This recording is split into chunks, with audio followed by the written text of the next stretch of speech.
Assalamu alaikum. 6 p.m. This is Radio Pakistan. The news read by Farzana Khan. First, the headlines. Pakistan says ceasefire violations by India along line of control and working boundary are a threat to regional peace and security, which may lead to a strategic miscalculation. 10 persons, including 5 police personnel, were martyred in a blast outside Data Darbar in Lahore today. Senate passed the Elections Second Amendment Bill 2019 today. Minister for Science and Technology says a 5-year Islamic calendar will be ready by 15th of Ramadan to determine holy days falling in an Islamic year. In occupied Kashmir, traders and transporters continued their protest for the second consecutive day today against the ruthless Indian government's decision to levy toll tax on Srinagar-Jammu highway. Russia has reiterated its commitment to the Iran nuclear deal and denounced unreasonable pressure on Tehran. And now the news in detail.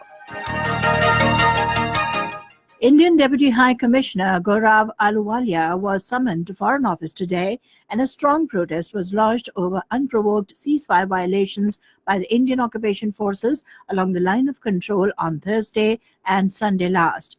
In a statement issued today, Foreign Office spokesperson Dr. Mohammad Faisal said the Indian forces are continuously targeting civilian population areas with heavy weapons along the line of control and the working boundary. He said the deliberate targeting of civilian populated areas is indeed deplorable and contrary to human dignity, international human rights, and humanitarian laws. The spokesperson said the ceasefire violations by India are a threat to regional peace and security and may lead to a strategic miscalculation. On Thursday last, a 15-year-old boy, Tahir Hafiz, was martyred while his 9-year-old sister Tahira sustained serious injuries in Rakhchiri sector along line of control.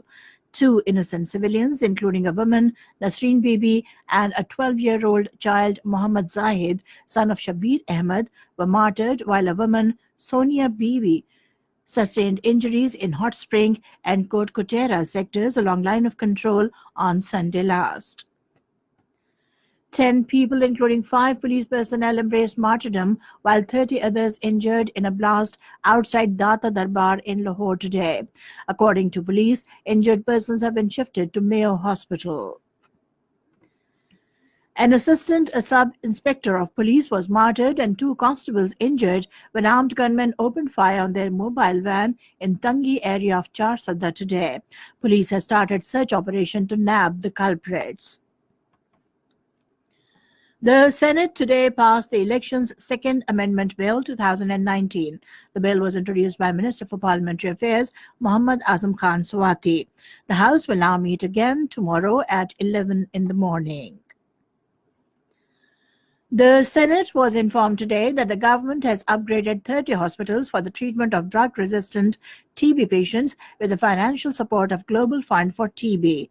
Minister for Parliamentary Affairs Azam Khan Swati told the House during question hour that the government is making all efforts to facilitate the masses and health sector. Responding to another question, he said the government is pursuing the case of Dr. Afia Siddiqui and making efforts for her repatriation to Pakistan. The National Assembly was informed today that Naya Pakistan Housing Authority Bill will soon be put before the Parliament for approval. Minister for Housing Tariq Bashir Chima told the House during question hour that this authority will provide one window facility to the private sector for construction of 5 million houses. He said the Prime Minister has launched the housing projects in Islamabad, Quetta and Okara, and construction work on the sites will soon commence. Tariq Bashir Chima said that 5 billion rupees have been allocated to provide interest-free loans to those who cannot build their houses. Minister for Power Umar Ayub told the House that the government plans to install concentrated solar power plants in Balochistan. For this purpose, we are also in negotiations with Saudi Arabia. He said we also plan to establish small water reservoirs in Balochistan. Parliamentary Secretary for National Food Security, Muhammad Amir Sultan, told the House that present government has declared agriculture emergency in the country to enhance the productivity of this important sector. Responding to a call attention notice, Minister of State for Revenue Hamad Azhar told the House that State Bank of Pakistan has started a scheme with the funding of World Bank to provide loans to the farmers below the market rates through microfinance banks. He said 9 billion rupees have been allocated for this purpose. This is Radio Pakistan giving you the news. Minister for Science and Technology Chaudhry Fawad Hussain has said a 5-year Islamic calendar will be ready by 15th of Ramadan to determine holy days falling in an Islamic year. Talking to media in Islamabad this afternoon, he said the calendar will help determining various festivals of Islamic year to avoid duplicity in observing Eid, Ramadan and other holy days.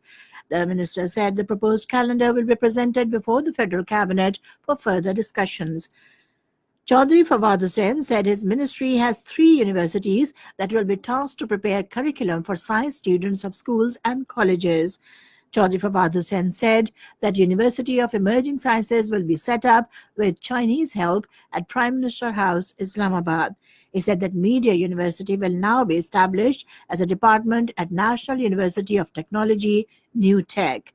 He said Pakistan is also endeavoring to conquer the space and first astronaut 22. Chinese Ambassador Yao Jing says Pakistan is a peaceful country and the security situation has certainly improved over the past few years. He said this during a meeting with Federal Minister for Interior Ejaz Ahmed Shah in Islamabad today. The Chinese ambassador strongly condemned the terrorist attack in Lahore and extended condolences to the entire nation on behalf of China and its people. The ambassador appreciated the role of government of Pakistan in developmental projects with specific emphasis on CPEC. Pakistan and Iran have agreed to collaborate for checking smuggling of petroleum products at Pak-Iran border. The understanding came at a meeting between Special Assistant to the Prime Minister on Petroleum Nadeem Babar and Iranian Ambassador Mehdi Hunardost in Islamabad today. The Iranian ambassador pointed out that both Pakistan and Iran may make joint endeavors for offshore exploration of oil and gas. In occupied Kashmir, traders and transporters continued their protest for the second consecutive day today against the ruthless Indian government's decision to levy toll tax on all types of vehicles plying on Srinagar-Jammu highway. The protesting traders and transporters assembled outside the office of Deputy Commissioner Islamabad and staged protest against India's latest anti-Kashmiri move. A memorandum submitted to the Deputy Commissioner on the occasion said that the decision would add to the worries of the Kashmiri people who are already suffering from a shattered economy. Indian forces today launched a cordon and search operation in Gohan area, Baramulla district. A large number of forces personnel cordoned off the village and conducted door-to-door searches. Russia says Moscow remained committed to the Iran nuclear deal and denounced unreasonable pressure that led Tehran to suspend some of its commitments under the agreement. Kremlin spokesman Dmitry Peskov, in a statement, said that Russia wanted to keep the nuclear deal alive and that its diplomats are doing all they could behind the scenes in talks with the European officials to try to save it. Iranian President Hassan Rouhani has said Iran will resume high-level enrichment of uranium if world powers did not keep their promises under a nuclear agreement. In a speech broadcast on television, he said the remaining signatories, the United Kingdom, France, Germany, China, and Russia, had 60 days to fulfill their promises and protect Iran's oil and banking sectors from the U.S. sanctions. Rouhani said that he told ambassadors from the signatory countries that it would roll back some of its commitments under the 2015 nuclear deal. In South Africa, voting for the 6th general elections is underway. Main contest is expected to be between 3 ruling Africa National Congress, Democratic Alliance, and the Economic Freedom Fighters. And finally, the weather report. Mainly hot and dry weather is expected in most parts of the country, while very hot in South Punjab and Sindh during the next 24 hours. To end the news, the main points once again. Pakistan says ceasefire violations by India along line of control and working boundary are a threat to regional peace and security, which may lead to a strategic miscalculation. 10 persons, including 5 police personnel, were martyred in a blast outside Data Darbar in Lahore today.